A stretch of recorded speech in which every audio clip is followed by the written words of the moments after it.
বন্ধুরা, কেমন আছো সবাই?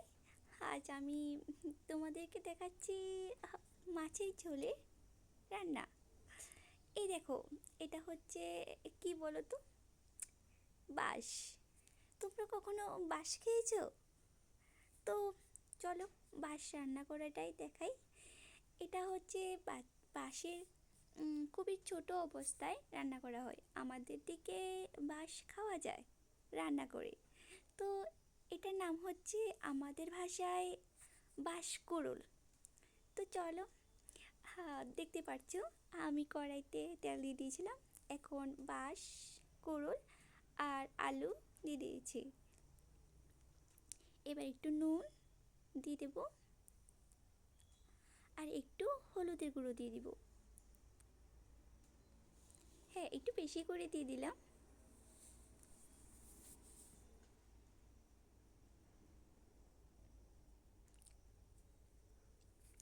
ও, দেখতে পাচ্ছ যে আমার রান্না করার চুলাটা একটু খারাপ হয়ে আছে, দেখতে ভালো লাগছে না, কারণ সেখানে আমি কিছুক্ষণ আগে মাছ ভাজি করেছিলাম, তাই মাছের তেলগুলো ছিটকে পড়েছিল এবং চুলাটা দেখতে এখন খারাপ হয়ে গেছে। তো এবার মাছের পরে মাছ ভাজির পরে মাছের ঝোলে রান্না করছি, তো তাই কিছু হবে না, পরে ঠিক করে নেব। হ্যাঁ, এবার দিয়ে দিচ্ছি মরিচের গুঁড়ো, দেখতে পাচ্ছ। হ্যাঁ, এবার নাড়াচাড়া করে দিব যাতে চামচ দিয়ে বাঁশ এবং আলুর মধ্যে মশলাগুলো লেগে থাকে, যাতে মিশে যায়। এই দেখো, আমার মা মরিচ আছে না, কাঁচা মরিচ, তো কাঁচা মরিচের মধ্যে কাঁচা মরিচ পেকে গেলে যখন লাল হয়ে যায়, তো লাল মরিচগুলো এবং একটু আদা বেটে দিয়েছে। তো বাটাবাটি করার পরে একটা বাটির মধ্যে বা প্লেটের মধ্যে এনে দিয়েছিল। এখন আমি তরকারির মধ্যে দিচ্ছি।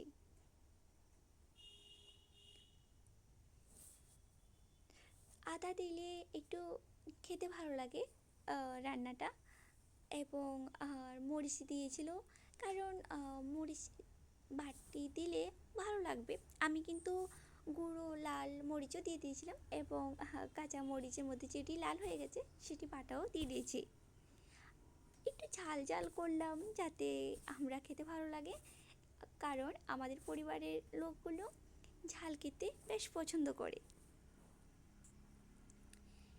হ্যাঁ, তোমাদের সাথে কথা বলতে বলতে দেখতে পাচ্ছ আমি কিন্তু জিরের গুঁড়ো, ধনের গুঁড়ো দিয়ে দিয়েছি।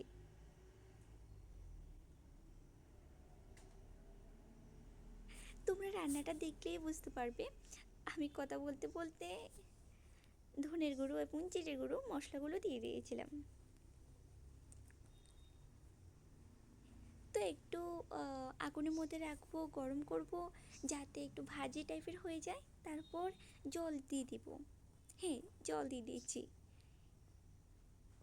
একটু বেশি করে দিলাম জল, যাতে বাঁশগুলো এবং আলুগুলো সিদ্ধ হয়ে থাকে। আর সিদ্ধ হলে জল দেওয়ার পর ঝোলগুলো একটু শুকিয়ে আসলে, তখন গাঢ় হয়ে গেলে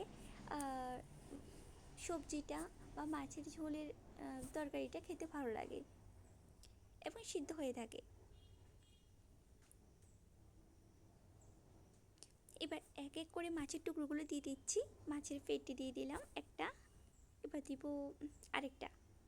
এবার দিয়ে দিচ্ছি পিঠের একটা অংশ মাছের, আরেকটা দিয়ে দিব। হ্যাঁ, এটা মাছের পেটের অংশ দিয়ে দিলাম, পেটি। বাস, এগুলো ঝোলের ভিতরে রাখলাম যাতে মাছগুলো একটু সিদ্ধ হয়ে থাকে, এটা।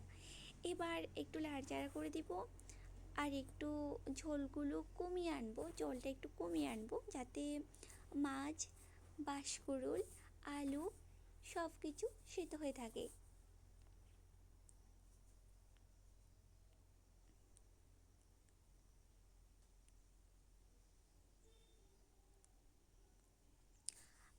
আমার ভিডিওতে প্রায় তোমরা দেখবে যে আমি মাছের ভাজি করছি, মাছ রান্না করছি, কারণ আমাদের পরিবারে বেশি মাছ ভাজি, মাছের ঝোল এইসবই হয়ে থাকে বেশি বেশি।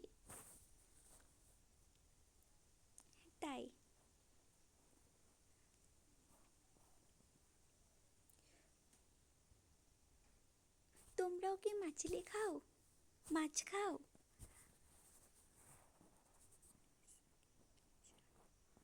তো গাইস, কেমন হয়েছে আমার ভিডিওটা? ভালো লাগলে বলো, আর ভালো না লাগলেও বলো। আমি চেষ্টা করব ভিডিওগুলো আরও ভালো করার। হুম, কমে এসেছে ঝোল, প্রায় সবজি তরকারিটা হয়ে গেছে। এই দেখো ফাইনাল লুক এরকম। Bye bye bye.